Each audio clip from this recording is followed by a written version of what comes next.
Welcome once again to Lehto's Law. Here's Steve Lehto. We've talked before about probable cause, and we've talked before about the idea, for instance, that the police, when they arrest you, don't have to tell you why you're being arrested.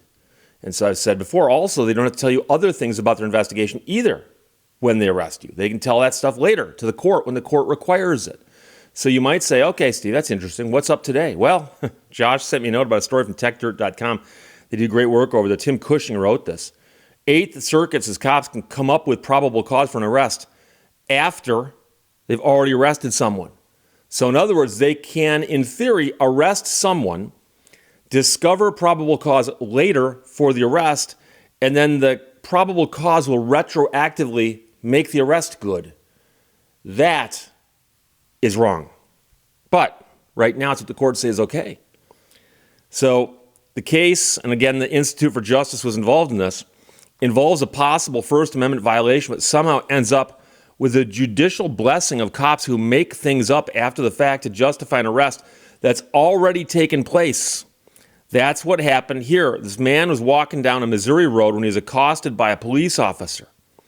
And this is from the decision. So the officer stopped his car and approached the man and asked the man to identify himself. He refused, and the officer put the man in handcuffs after 9 minutes of argument. The man asked why he's being arrested, and the police officer wouldn't tell him. So he wouldn't tell the cop his name, and the cop wouldn't tell him why he's being arrested. So that would appear to be no criminal act had been committed yet, right? And so the man was cuffed, and it would appear that he's being handcuffed in retaliation for his refusal to identify himself. So things get worse. On the drive to the sheriff's department, the officer again refused to say why he was arresting the man. And at one point he said, well, it's failure to identify.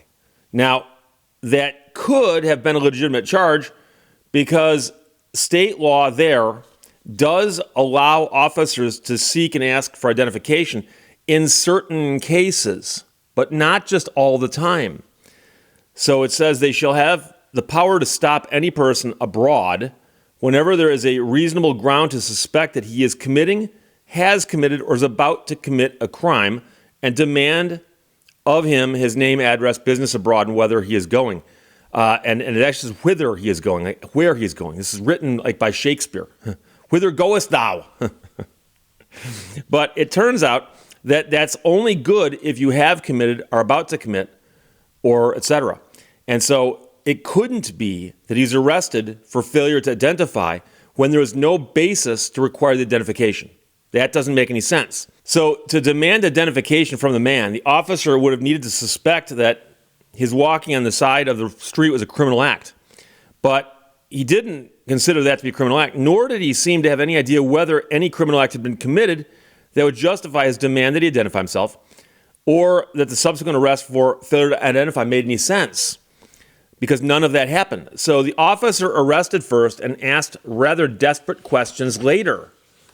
Once at the station, the officer can be heard making a call to an unknown individual and saying he saw this, and I can't use that word, but it's a profanity, walking down the highway, would not identify himself.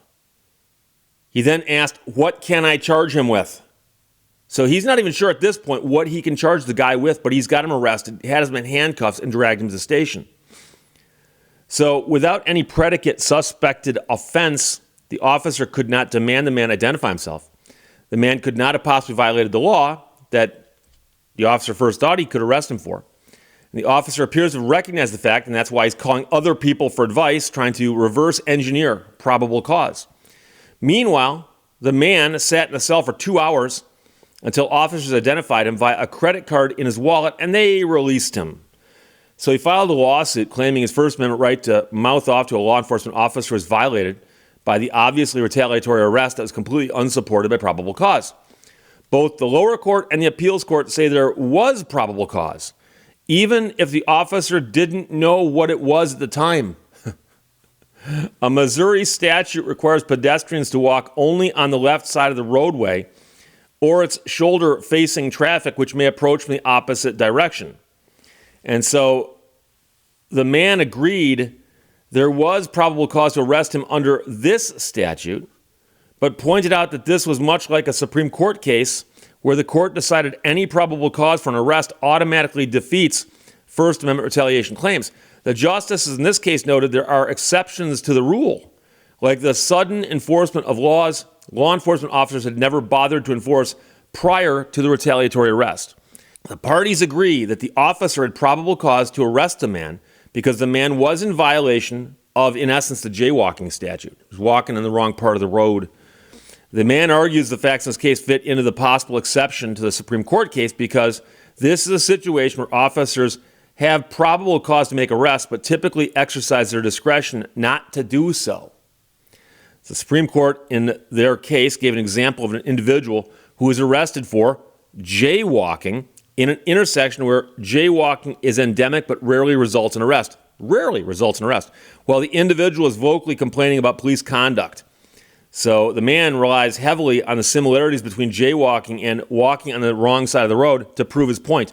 And I understand, I said earlier, jaywalking is what he was doing. Technically, I believe jaywalking is crossing the street in the wrong direction as opposed to walking on the wrong side of the street. But quite frankly, other than the geometrical issues regarding angles, it's pretty much the same thing. The Eighth Circuit says the cases aren't comparable. The man submitted no evidence showing the law enforcement agency routinely saw people violating a pedestrian law but chose not to enforce it. And as far as the court's counter-argument goes in terms of case specifics, it is correct. But that ignores the bigger issue, that the officer never once mentioned anything about the law or this man violating it. Instead, he opted for failure to identify and released the man once he'd been identified, and also had called somebody going, what can I charge him with? What can I charge him with?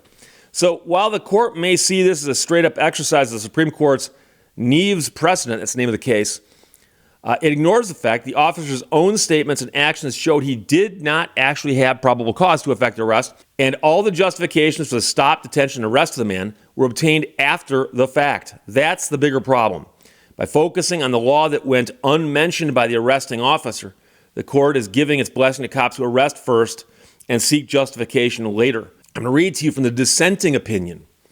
Later events indicate the officer was scrambling to justify the arrest. While in the police car, the officer told the man he was arrested for failure to identify. He then changed his tune when he told someone via his police radio that the man was stumbling and walking on the side of the road. But he did say wrong side of the road. Yet, the man was not stumbling or acting impaired. When the officer arrived at the jail with the man, he made a phone call in which he described the man as a, again, obscene word, who would not identify himself and ran his mouth off. He then asked, what can I charge him with? So he wouldn't identify himself and he ran his mouth off. What can I charge him with? Later, the officer falsely claimed that the man was drunk. The officer even admitted on multiple occasions that he did not smell anything on the man. Despite all this, the officer insisted the man sit here for being an a-hole. Roughly 2 hours later, he was released. So this is, as Tim Cushing points out, a situation of what we call contempt of cop, where somebody acts rude to a cop, the cop arrests the person, and later conjures up a reason as to why the arrest was good. And so this is a scary case because of the precedent it sets. And when they say things in the Constitution like, this shall not happen without probable cause, I think most people would read that and say, okay, for this to happen, there needs to be probable cause at that moment in time. Now, I understand somebody would say, Steve, but wait a second. They're saying there was probable cause. The cop just didn't know about it. Well, if you allow the police to simply arrest people on the presumption that they can come up with probable cause later, we're going to start seeing anticipatory arrests. That is, let's arrest this guy and figure it out later. He's probably doing something wrong. He must have done something wrong. Or, remember, if he's about to commit a crime, and you can ask for identification, so maybe if we think we can come up with a great excuse as to why we think he may have been about to commit a crime, even though we didn't say it back then, we can say it now. It's a scary concept. It's a scary concept. So this is unfortunate. It's out of the Eighth Circuit. The Institute for Justice was involved. I hope they're going to take it up higher because this could create what we call a can of worms. It's a legal term. I don't know what it is in Latin, but someone can look it up for me. But the Eighth Circuit says cops can come up with probable cause for an arrest after they've already arrested someone. And in the case on appeal, the police officer who made the arrest told the guy what he's being arrested for. It didn't make any sense. And then when he got to the station, he called somebody and said, hey, what do I arrest this guy for? What do I throw at him? I got to come up with something. He was being an a-hole. Yeah, believe it or not, that's not illegal. It's your right as an American to be one of those. But I digress. So this is a scary case out of the Eighth Circuit. Tech Dirt published that by Tim Cushing, and Josh sent it. Thanks a lot. Questions or comments? And also, I'll put a link to the Institute for Justice in the description box. They do great work, and they need to do more great work on this case, and I'm sure they will. Questions or comments, put them below. Let's talk to you later. Bye-bye. Thank you for watching Lehto's Law. There needs to be an app that edits what I say versus what I want to say.